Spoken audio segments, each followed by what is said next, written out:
Ok Google, quel temps fait-il? Alexa, quels sont mes rendez-vous du jour? L'intelligence artificielle, ça te dit quelque chose? Que ta réponse soit positive ou non, il y a de fortes chances que tu l'utilises, parfois même sans le savoir. Bien utile dans pas mal de situations de notre vie privée, l'IA le devient aussi dans pas mal de situations professionnelles. Alors, utiliser l'intelligence artificielle dans ses tâches quotidiennes, bonne ou mauvaise idée? Pour répondre à cette question, je te propose d'échanger avec Clément, passionné de technologie et architecte système chez Thales. Mais avant d'accueillir Clément comme il se doit, jingle.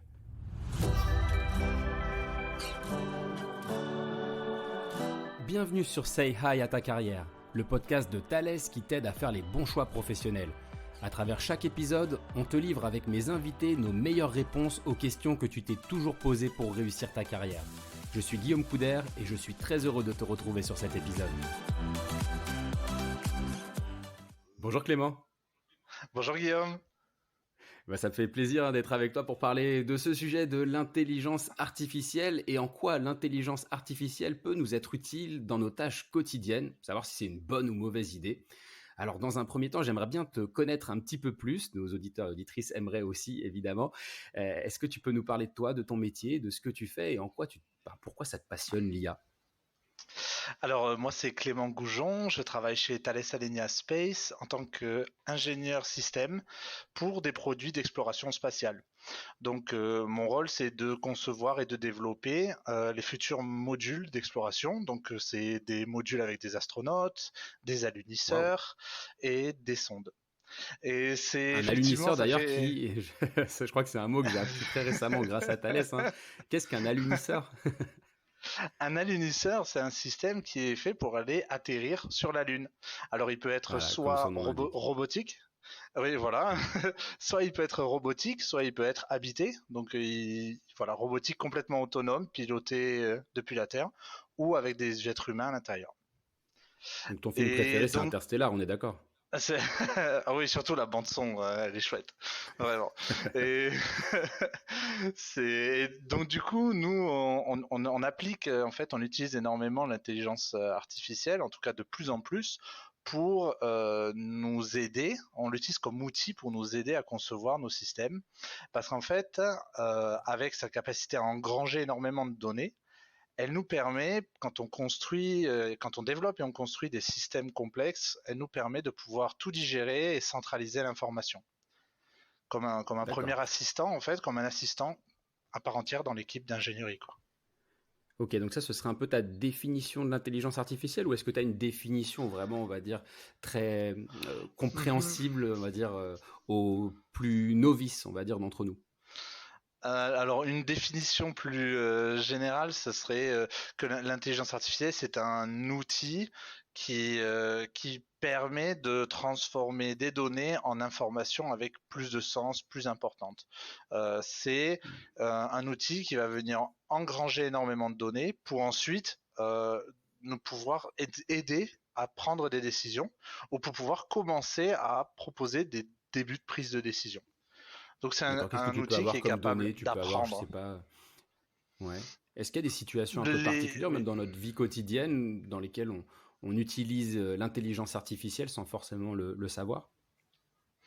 Ben, les assistants vocaux sont des modèles, ne serait-ce que déjà pour pouvoir réussir à transformer une voix en texte, faire une transcription. C'est déjà, on commence déjà à appliquer des algorithmes de reconnaissance de voix, de reconnaissance de patterns en fait, de schémas Mhm. qui transforment malgré les accents, malgré le ton de voix différent de chacun, en mots et donc ça, on utilise déjà des modèles dans la vie de tous les jours. À partir du moment où on Mhm. fait une transcription voix par texte, de tout texte. Ouais. D'accord. Donc on est déjà, enfin on utilise déjà, enfin pour certains d'entre nous, l'intelligence artificielle au quotidien. En quoi ça peut améliorer ton quotidien, l'intelligence artificielle? Est-ce qu'il y a des fonctionnalités qui nous sont particulièrement utiles, que ce soit dans notre vie privée, mais aussi et surtout du coup dans notre métier?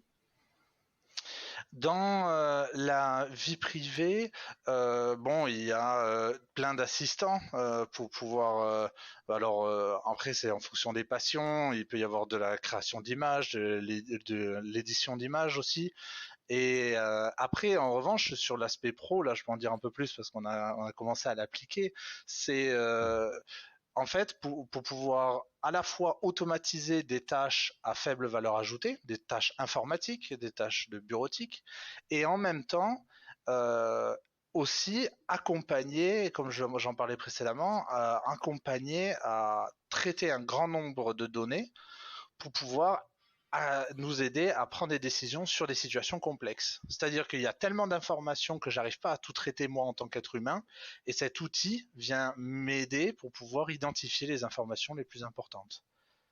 Je vais te Ok. donner un exemple concret. Euh, quand on fait un quand on fait un alunisseur, on appelle ça des trade-offs, des choix de système à faire. Est-ce que je vais avoir des panneaux solaires fixes ou est-ce que je vais avoir des panneaux solaires déployables? Et en Mhm. fait, ces choix-là, et il y a énormément de facteurs pris en compte. Et donc, du coup, je dois à la fois échanger de l'information avec mes ingénieurs mécaniques, thermiques, évidemment de puissance électrique. Et pour pouvoir prendre une décision qui soit la meilleure au niveau de tout l'alunisseur, de tout le système, j'ai besoin de prendre en compte plein de différents paramètres. Et donc, centraliser ces informations et m'accompagner pour prendre la décision, c'est un des rôles de l'intelligence artificielle. Ok. Mais alors comment tu lui parles? Parce que j'imagine qu'elle a un langage, cette intelligence artificielle. C'est un peu comme un Mhm. humain, mais robot, quoi. Donc j'imagine qu'elle a un langage, qu'elle comprend pas forcément tout. Quelles sont les bonnes techniques pour pouvoir adresser cette intelligence artificielle, pour qu'elle puisse nous comprendre? Oui, bah c'est une bonne question parce qu'on a tous en tête les exemples de ChatGPT où on a en fait une simple barre à qui on vient taper du texte pour pouvoir poser des questions et on lui parle comme si on parlait à un pote ou un collègue Ah sur oui, carrément. une messagerie instantanée. On peut Tu lui as donné un petit nom, lui toi, faire des. d'ailleurs, ou pas? Juste la petite Non, aparté. j'ai pas donné de petit nom, On sait jamais, mais hein, on sait jamais. on sait jamais, c'est vrai. Et en fait, ouais, on peut faire des échanges comme ça pour des questions, mais sans chercher à construire quelque chose. Juste quand on fait une question comme on va faire une demande à un moteur de recherche. Euh, Ok. en revanche, il y a une deuxième manière de lui parler, c'est à travers donc ce qu'on appelle une API, c'est-à-dire où on est capable de lui envoyer du code, où on va pouvoir lui demander des choses très spécifiques et on va pouvoir aussi créer des logiciels qui vont aller lui faire des demandes. C'est-à-dire que plutôt que de taper 100 demandes différentes où à chaque fois il y a juste un petit bout qui change, par exemple, donne-moi plus d'informations sur l'ordinateur ou sur la batterie ou sur etc. qu'il y a dans un satellite, je vais coder un logiciel qui va lui faire 100 demandes à la suite et qui va recueillir les 100 réponses. Et en fait, ça permet d'automatiser les échanges avec l'IA et du coup en tirer encore plus de potentiel. D'accord. Mais alors, est-ce que l'IA est fiable? Parce que tu me parles d'un outil qui t'aide tout particulièrement au quotidien, parfois sur des projets qui sont particulièrement, on va dire, sensibles. Est-ce que c'est vraiment un outil sur lequel on peut s'appuyer? Est-ce qu'on peut lui faire confiance à cette intelligence artificielle? Alors évidemment, dans les documents qu'on livre lorsqu'on conçoit des systèmes, que ce soit des satellites, des sous-marins, des avions, etc., c'est des humains qui signent les documents. C'est les humains qui restent les Oui, responsables ça remplace pas de la l'humain. conception. Ça remplace pas l'humain. En fait, c'est de ma responsabilité de passer derrière et de vérifier l'information qui est générée.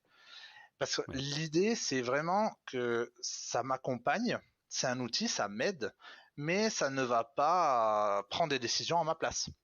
La décision Hmm. finale, si je veux mettre des panneaux solaires fixes ou déployables, elle m'appartient à moi. Ouais, donc Et tu l'IA gardes la m'aura responsabilité de aidé. la décision, en fait. Exactement, je garde la responsabilité et ça c'est important de ne pas l'oublier parce que quand on voit des IA qui automatisent de plus en plus de choses et qui paraissent de plus en plus humaines dans les échanges, il ne faut pas oublier que la responsabilité reste de la personne qui est devant le clavier. Ouais. Alors j'ai l'impression que l'intelligence artificielle est assez présente, on va dire, dans ta vie professionnelle, que tu l'utilises au quotidien et presque tu pourrais presque plus t'en passer aujourd'hui. Comment tu faisais avant? Est-ce que tu pourrais revenir, allez, à l'âge de pierre? Bon, en tout cas, il y a quelques années, Voilà, d'il y a quelques années, ouais. Effectivement, cet accompagnement, auparavant, c'était en fait des tâches, un peu des parasites dans ma vie professionnelle, où il fallait que j'aille chercher l'information, qu'il fallait que j'aille, alors évidemment, aller demander à plein de personnes ou envoyer des mails, etc. Là, en utilisant l'intelligence artificielle et surtout en utilisant une approche de gérer l'information dans l'entreprise différente, c'est-à-dire tout centraliser et ensuite de ces données centralisées en tirer quelque chose d'intéressant, en fait ça m'a enlevé pas mal de parasites dans la vie professionnelle à ouais, devoir courir après l'information, quoi. OK. Et quels sont les risques pour autant? C'est vrai que ça t'a enlevé pas mal de parasites, mais on entend souvent parler justement de fuite de données, de choses comme ça, en tout cas de quelques risques que peut représenter l'intelligence artificielle. Est-ce qu'il y en a quelques-uns auxquels il faut être particulièrement vigilant et encore plus dans sa vie professionnelle? Effectivement, c'est là où vont mes données. Ce que je vais envoyer aux modèles qui sont en externe, à ChatGPT par exemple, je dois être conscient qu'il ne doit y avoir aucune information de l'entreprise dedans, parce que je dois savoir où vont mes données.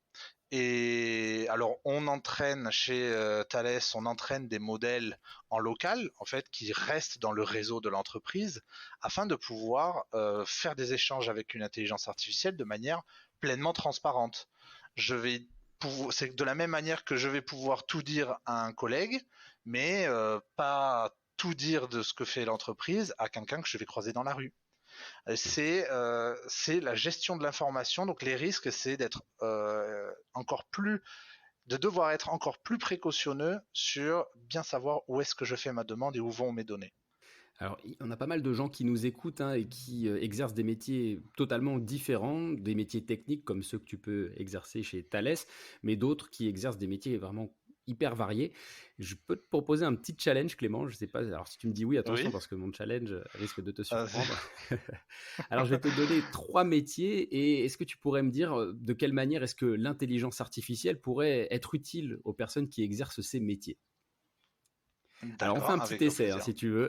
Tu peux toujours botter Oui. en touche si tu veux. Le premier métier, ce serait, par exemple, de travailler en restaurant. Tu travailles au sein d'un restaurant, tu es serveur au sein d'un restaurant. En quoi l'intelligence artificielle pourrait être utile? Je pense que c'est pas forcément le cas le plus simple, je te l'accorde. C'est pas un cas simple parce que effectivement, étant des relations humain à humain, c'est quelque chose qui est pas forcément qui va pas être évident. Mais là tout de suite, je pense à des assistants de traduction automatique, par exemple, qui Ouais, permettraient à n'importe quel serveur de pouvoir parler entre guillemets japonais, chinois, des plein de langues parce qu'il aura son ouais, petit super traducteur pratique. automatique dans son AirPod ou dans son Ouais, outil de travail, quoi. ouais, Donc il y a un premier cas de traduction automatique et ensuite il peut y avoir un deuxième cas sur la gestion des commandes. Alors je suis pas un expert du monde de la restauration, mais un outil pour aider à gérer les priorités, des choses plus sur le service au sens de prioriser les tables, etc. Moi, je ouais, pense à des applications de genre là, mais pour la traduction, c'est quelque chose de relativement incroyable quand tu ouais. testes les outils de traduction, le niveau qu'ils ont pris en un an en ayant mis des modèles d'intelligence artificielle derrière, c'est impressionnant. Ouais, c'est assez bluffant. Alors un deuxième métier, alors là, sur le côté restauration, on va dire que je vois bien l'intérêt. Un métier par exemple de communicant, responsable de la communication au sein d'une entreprise, que tu sois sur de la communication interne, de la communication externe, voire même sur du marketing. Est-ce que l'intelligence artificielle peut être utile dans ce cadre-là? Alors, on pense évidemment à ChatGPT qui pourrait écrire des super slogans ou des super noms. Je pense que C'est déjà le cas, tous hein, ceux je crois qui ont... qu'il y avait déjà C'est pas déjà mal le de cas, choses sympas. absolument. Ah, absolument, oui. Et c'est vrai que je pense que ça peut être un membre à part entière lors des brainstorming sur des campagnes de marketing. Ça peut être enfin quelqu'un, en tout cas un outil qu'on peut utiliser à côté pour pouvoir chercher des tendances, chercher des slogans ou des idées pour Ouais. pouvoir lancer des campagnes de pub. Mais donc du coup, comme quelqu'un qui va générer des idées, qui va créer Ouais. de la divergence, créer de nouvelles Donner un peu idées et ensuite d'inspiration en fait. Ouais. exactement. Et après la convergence sur définir la stratégie de la campagne marketing, je pense que ça, pour le moment, ça reste entre les mains des humains. Ouais, ok. Et peut-être troisième métier, un médecin. Comment est-ce qu'il pourrait s'appuyer sur l'intelligence artificielle? Là, on est vraiment sur un sujet Ah, à la haute responsabilité. oui, oui, effectivement. Alors, dans la bibliographie, il y a déjà plusieurs cas d'utilisation de l'intelligence artificielle, notamment pour l'analyse de radio. Et en fait, on a remarqué qu'il y a des intelligences artificielles qui sont très douées dans la reconnaissance de formes, de la même manière que appliqué à des caméras, ils sont capables de reconnaître des personnes, des chiens, des voitures, etc. Dans l'analyse des radios, en les entraînant correctement, on est capable de reconnaître des débuts de tumeurs ou des petits soucis Hmm. qu'il peut y avoir sur la radio. Donc, en assistant, donc évidemment, pour analyser les données générées par les analyses, en fait. Ouais. Pour ça, c'est là où elle est très forte, l'IA. C'est pour pouvoir analyser les données et te préparer à prendre une conclusion. Ouais. Ok, bah ça me donne vraiment envie d'investir ce sujet. Et donc pour les personnes qui nous écoutent, tout type de métier peut utiliser l'intelligence artificielle. Visiblement, toi dans ton métier spécifiquement, Clément, est-ce qu'il y a une expérience que tu retiens tout particulièrement, une expérience qui aurait pu te bluffer en utilisant l'intelligence artificielle? Alors une expérience qu'on a fait récemment, c'est on a réussi à connecter notre outil d'ingénierie, donc l'outil avec lequel on conçoit lors des premières phases le système de comment va être un alunisseur, comment va être mon système. Et en fait, je l'ai connecté avec ChatGPT pour lui faire faire un peu mon travail, en tout cas les parties pénibles, les parties répétitives, etc. Et il s'en est très bien sorti. Alors effectivement, je lui ai donné une mission fictive en lui disant, bah, imagine une mission qui va aller analyser l'atmosphère de Vénus. Ouais. Et je Pas lui ai tous les jours, simplement hein. Je donné un t'avoue que c'est petit pas texte. forcément Non, le truc que je fais tous les jours en me levant le matin. on y va, on n'y va pas tout le temps, non. Mais et donc j'ai donné ça, j'ai écrit deux trois lignes pour lui donner les grandes lignes de ça. Et en fait, ce qui m'a vraiment bluffé, c'est que les sorties qu'il me donnait, donc je lui avais demandé par exemple qui va participer à une mission de cette sorte. Il m'expliquait que c'était l'agence spatiale française, la NASA, etc., etc. Il m'a fait toute une liste de potentiels acteurs et ces sorties-là, je lui ai reposé la question et d'après toi, l'agence spatiale française, le CNES, quel rôle va-t-elle jouer dans cette mission? Et il m'a fait une autre sortie où il est allé détailler. En fait, il est capable d'abonder sur ses propres sorties. Et moi, c'est ça que j'ai trouvé Ok. extrêmement bluffant, c'est que il commence à te dire quelque chose, ChatGPT commence à te dire quelque chose, et tu lui dis détaille-moi ça, hein, s'il te plaît. Et il va continuer, il va continuer, il va continuer. Alors, Hmm. ça permet de créer de plus en plus de contenu et de s'assurer aussi de la cohérence. Ouais. Parce qu'en fait, il va venir détailler en utilisant des choses qu'il a déjà dites.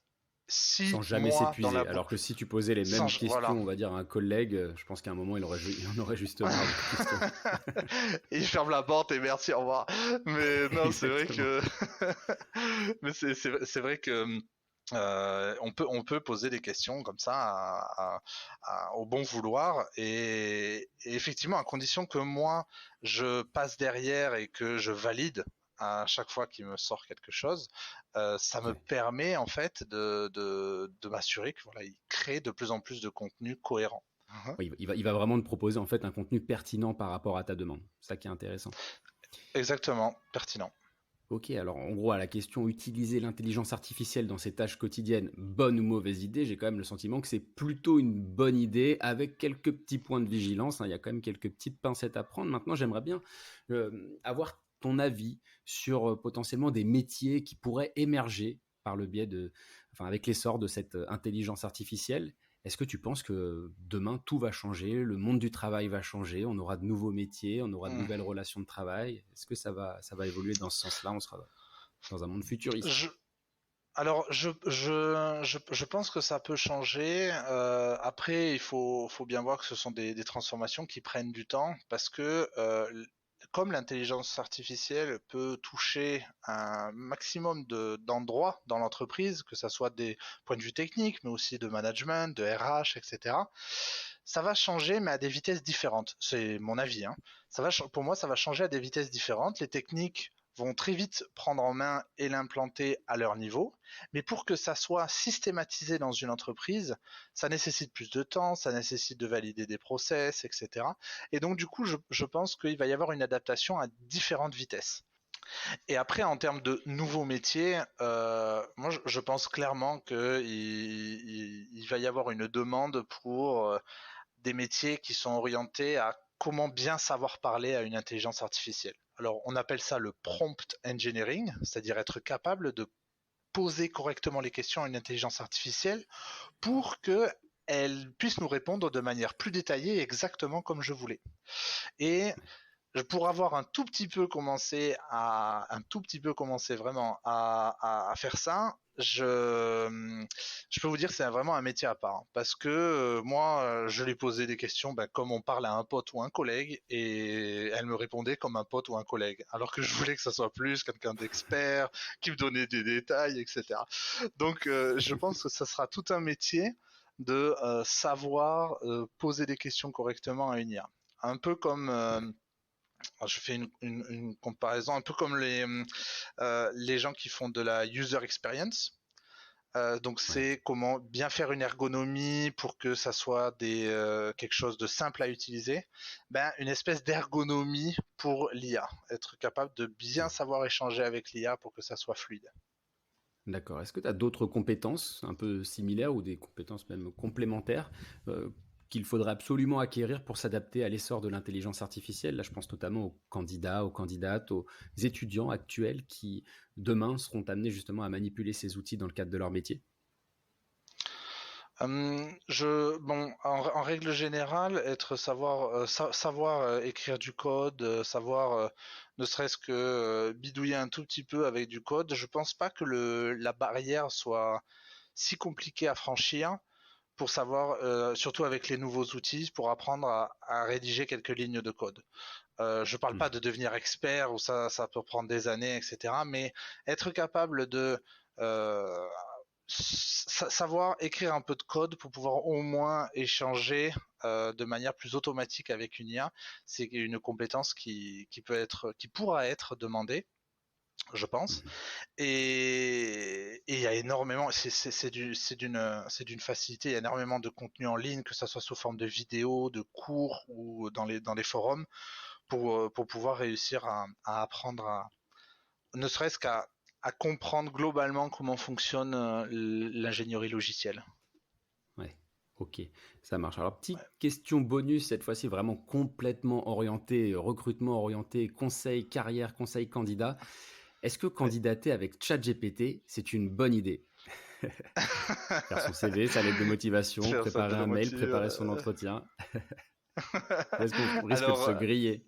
je pense que c'est une très bonne idée parce que c'est un bon relecteur en fait, ChatGPT. J'ai aidé des potes à refaire des lettres de motivation et effectivement, il est capable de pouvoir donner énormément de feedback. Et en fait, en lui mettant l'offre, tu lui colles l'offre et ensuite tu colles ta lettre de motivation et tu peux lui demander quelles sont les pistes d'amélioration. Et en fait, le retour est très intéressant parce qu'il te donne des retours précis sur des points.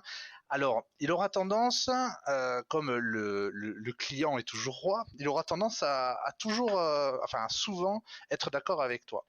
Donc, il faut pas tout prendre en disant ah ben c'est bon, il m'a dit qu'il est ok, donc tout est ok, parce qu'il aura toujours tendance à te brosser dans le sens du poil. Du coup, c'est toujours à prendre avec un retour critique. mais c'est un très bon relecteur, que ça soit pour les typos, que ça soit pour la mise en forme des phrases, et même pour le contenu. Il est capable de dire ah ben là vous avez bien mis en avant ça, etc. Donc c'est un très bon relecteur. Par contre pour la création, je pense qu'il reste nécessaire de faire un espèce de premier jet basé sur ce qu'on veut mettre dedans et pour pouvoir avant de faut pas le mettre dès les premières étapes de création de la lettre de motivation. Pareil pour le CV. Ouais. Ok. Ouais, donc super pratique. C'est vrai pour se relire aussi, tout ce qui est orthographe, qui est quand même quelque chose en général qui est bien apprécié. En tout cas, le fait qu'il n'y ait pas de faute d'orthographe, c'est souvent très apprécié par les recruteurs. Attention, juste petit point de vigilance que j'apporte. Là, je mets ma casquette RH sur la tête en disant qu'effectivement, l'objectif, c'est pas de proposer une candidature qui ne vous corresponde pas en tant que candidat ou que candidate. C'est pas de laisser faire tout le travail à ChatGPT. Il faut absolument que votre candidature vous révèle vous et ne révèle pas un robot auquel vous auriez demandé un portrait qui ne vous correspond pas. Voilà, c'est juste le petit point de vigilance par rapport à ça. En tout cas, c'était super intéressant. Clément, je ne sais pas si tu as des choses à rajouter par rapport à notre sujet du jour, utiliser l'intelligence artificielle dans ses tâches quotidiennes, bonne ou mauvaise idée. Non, je pense que c'est un nouvel outil qu'on apprend un peu tous à l'utiliser et chacun à sa manière, chacun dans son métier et dans la vie perso. Il y a encore des tas de nouvelles choses qui vont sortir, j'en suis convaincu. Et donc ça annonce de belles choses pour l'avenir et de nouveaux outils à utiliser. Donc, c'est vraiment ce que je en retiens. avant. En tout cas, merci beaucoup Clément. Je pense que je vais nouer maintenant une bonne relation avec mon intelligence artificielle préférée. Je vais voir quel petit nom je peux même lui donner. Un grand merci Clément. C'est hyper inspirant. Merci à toi Guillaume. À très vite.